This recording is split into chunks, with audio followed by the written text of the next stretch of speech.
All right, today I want to show you how to check if your head is warped or not. First thing you need is these specs. This is what the specs are for this particular Cummins head. It's pretty normal for a head of this size to have these specs. I've even seen larger heads, like the ones that are in semi-trucks. They will have very, very similar specs, and they're probably about 12 inches longer than this one. Important tools you need: a set of filler gauges that go down to at least 1/1000th and a half. So a lot of filler gauge sets only go down to 5/1000ths, and you need something that goes thinner than that. You need a file, you need a straight edge. I have two types of scrapers here. This one's that's my air compressor dryer. Anyways, this one's a very, very nice scraper. I think they're like 40 to 60 bucks, but this is carbide in here and it's completely machined flat. You can actually even take rust off with this, but it doesn't gouge the surface of the head. And I also will use a regular paint scraper, but what I do is I will take a file. You can see that how that's kind of shiny there. I take a file and just keep just an angle on it, maybe about a little bit steeper than that angle, and then I dress the back of it to make sure there's no burrs on it. You want this to be completely burr free. Other tool you need, a little flashlight.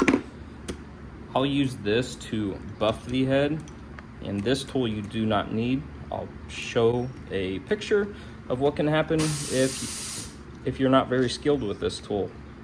Had a guy tell me that, you know, he was good at doing heads. He'd been doing it longer than I've been alive, and he used this tool and really messed one up. But you don't need this tool.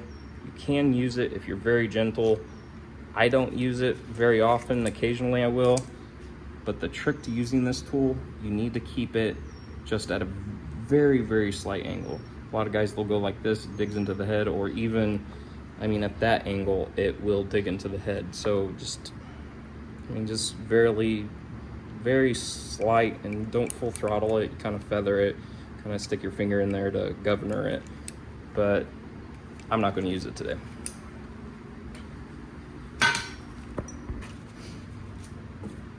All right, so the first thing I'm going to do is clean off the surface. I'm going to start out with this.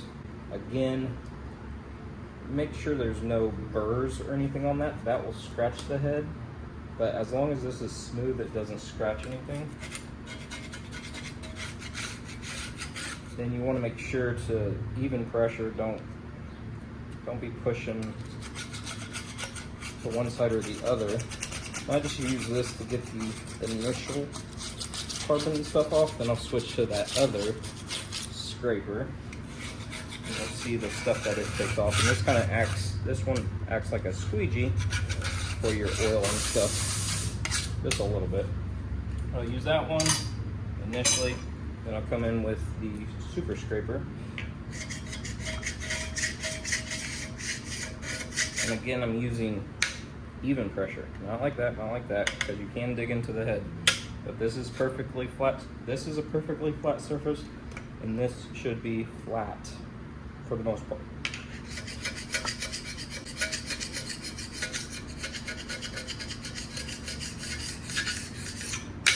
I want to show you guys this.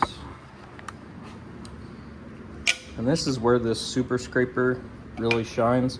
So there's some rust here. Well, that rust is higher than the head gasket surface. So when we go to, check it for warpage, you have to have that rust gone. And that's why a lot of guys use this. You can take that rust off real fast, but with this scraper, you can get that down. Now that it's completely flat. I'll show you what we do with the file here in a second. You can also get into here as well. Get that carbon off. So anyways, I'll set you guys back over here and finish scraping that off. Show you what I do with the wire wheel situation and just different things.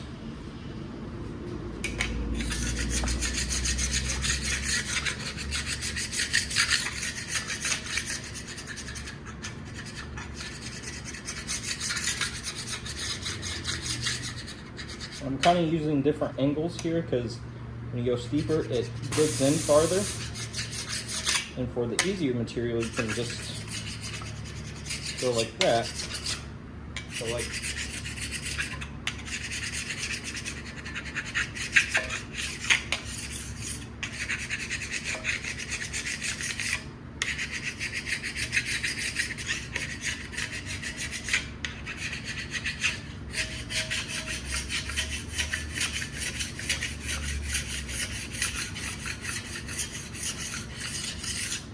and what I did there is I actually applied a little bit more pressure on this edge.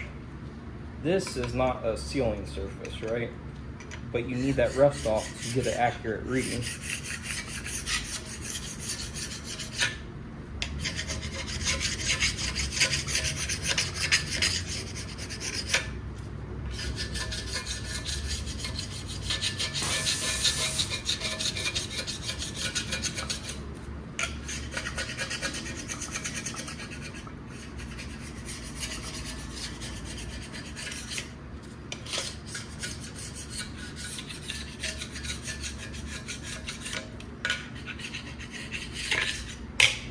All right, so I got the rust off. I'll more than likely use this again towards the end once I'm kind of done cleaning it off. But right now, if you have compressed air, this is a good time to use it to just get all that off. And it looks like in my haste, I missed the cylinder.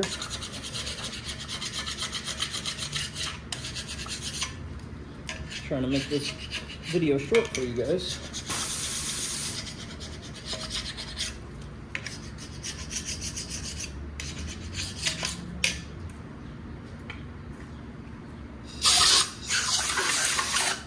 All right, now I got a rag with mineral spirits and a dry rag to remove the oil. You can use car clean or whatever you have. This is just what I have on hand right now. I don't like buffing on stuff when it's all oily. It just gets your wire wheel all nasty, and if you use those Scotch-Brite pads, it messes those up as well. But the more you clean it here, the more you'll see that you missed. Like, I can see I didn't get all of this off. Another spot over here.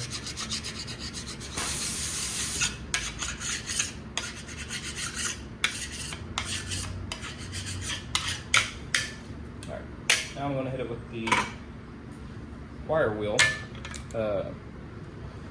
Nice thing about these wire wheels, they don't take off material here, which those Scotch-Brite pads will.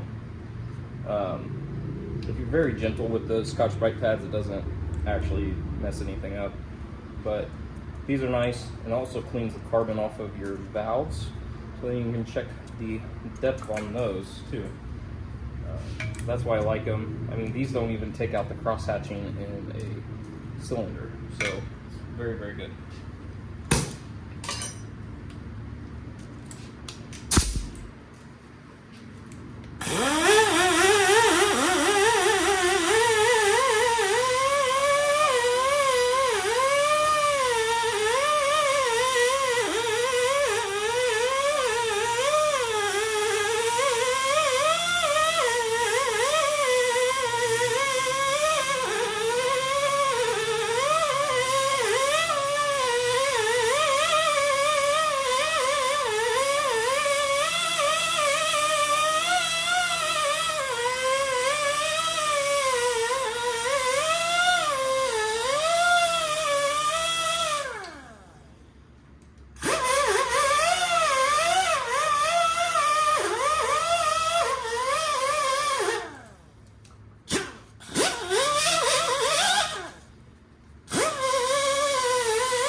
But see, you're not.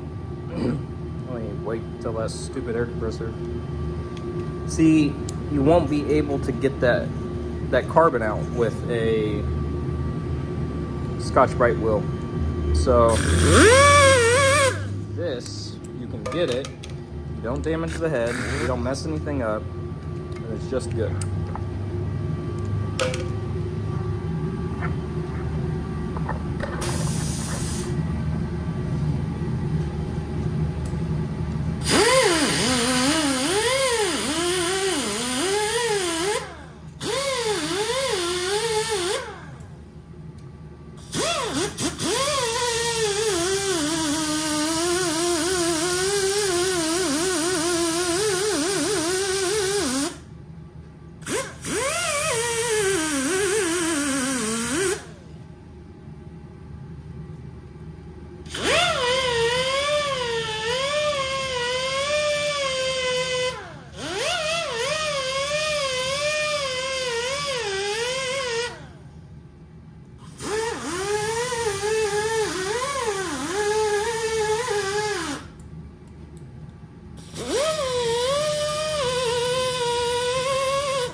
All right, so this is where this scraper really shines.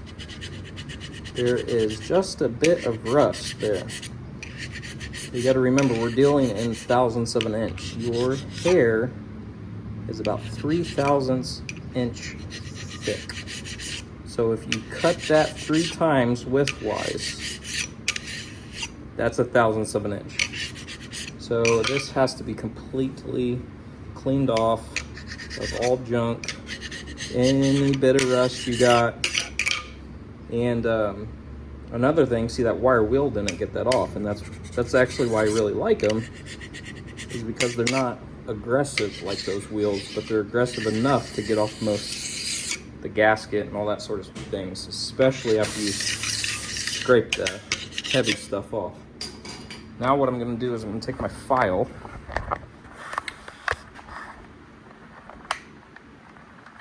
and make sure there are no burrs that have been raised up around the edge, because again, we're dealing in thousandths of an inch, so everything needs to be burr free. If you stick to the end of the video, you may not be interested in it, but how to clean your file with a piece of copper, I'll show you that. So I actually left this side of the file very dirty, but I cleaned this side, so it'll be real good. But I am not really using any pressure at all. I'm taking off the high spots on the edges, and if there's a burr somewhere in here that got raised up, sometimes that can happen. I'll show you the stuff that I actually ended up taking off, and I can feel it with the file.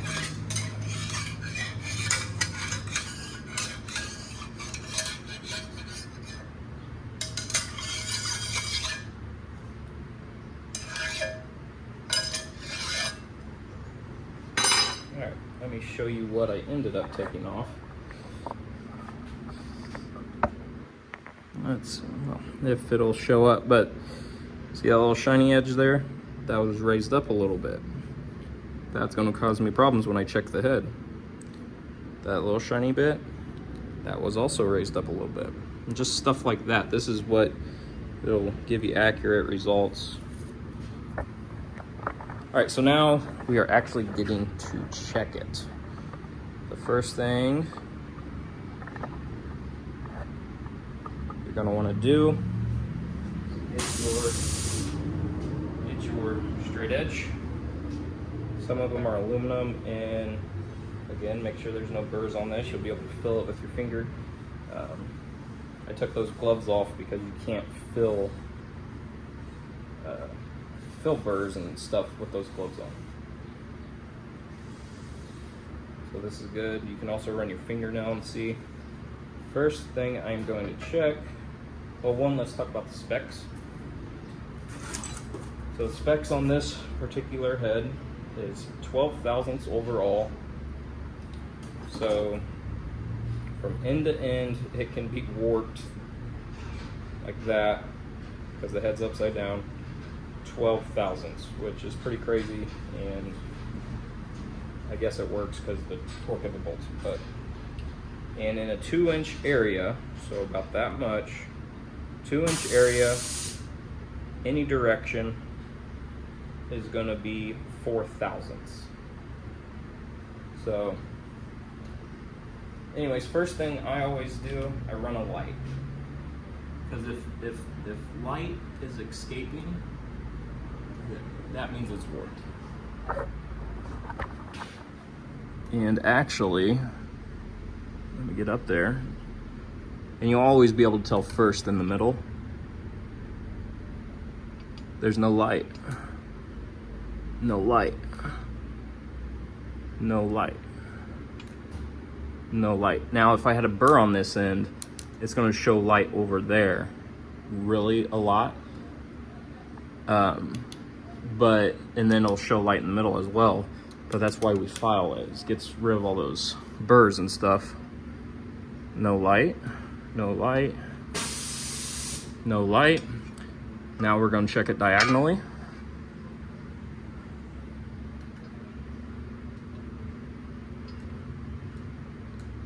And so this head is going to be good. We're going to check it the other way diagonally. No light. No light. So now, which I actually expected this head to be good because it came off an engine with 200,000 miles that ran out of oil, but it never overheated. So, but just to show you, for instance, 12 thousandths is that thick, which is quite thick, which is a bunch. But I am going to use my thousandths and a half. And I just kind of leave these, well, it's kind of hard to do with one hand, but I just kind of leave these tight enough so they stay in place, but not tight enough where I can't get them out. Filler gauge with individual ones is actually better because you can lay them out and stuff. But anyways, that's not what we have. But thousandths and a half, like, that's really thin.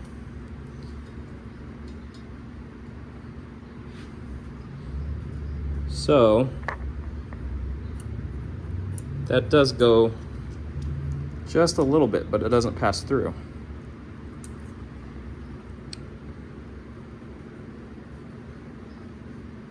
So it's right at 1 thousandths off, which is well within spec. See, right there as well.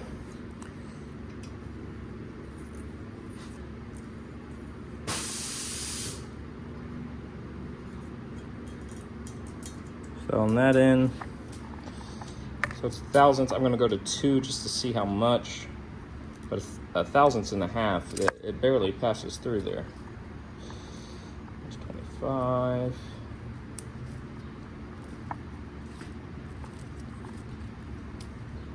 There's 2 thousandths. Let's check with 2. You just take these and you don't force them. Okay, so 2 does pass. Still well within spec though. Over there. Let's go to 2, we'll try 2.5, see where we stop at. Yeah, so 2.5, right there in the middle. We'll go 2.5. 2.5 does not go down there. Let's go to 3.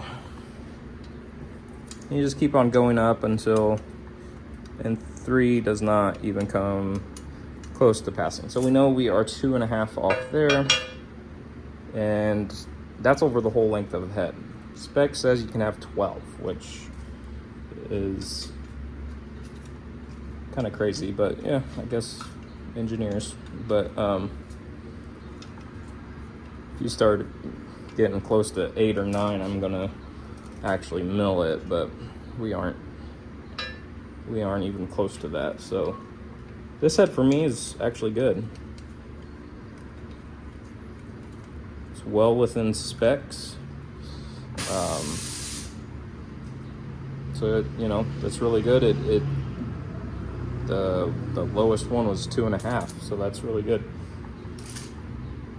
So one note on your straight edge, depending on which one you get, this one's painted and obviously only has one edge to it, but depending on which one you get, they will have an arrow that points down, and that is the machine surface that's flat. So that's the surface you go off of when you put it on your cylinder head. The other important note is you do not want to leave it like this for an extended period of time, because it will bow over time, and obviously that is not good for a precision instrument.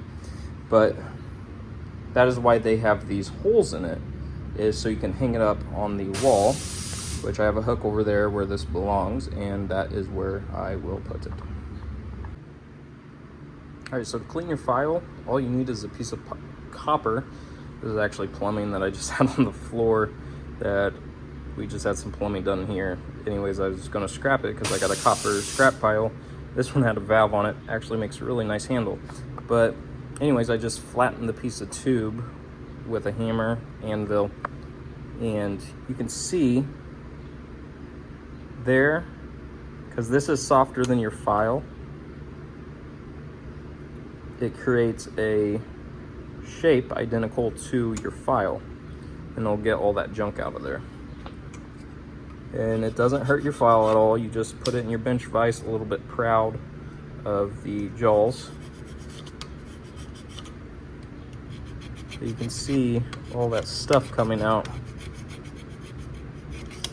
And that's what I did on the other side, and then that makes sure you don't have a problem. Now let's just finish this side up.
But that's all there is to it. You can see that is all dirt. And you know, you file aluminum, it gets clogged. you just take it over here. It takes less than a minute and you're done. See, if you file aluminum or it gets clogged with dirt like mine does because I file those heads off, you just take it over here. You take your piece of copper or whatever you got that is copper, and you can clean that out. You can also use a file card, but I don't have a file card. I do have a piece of copper.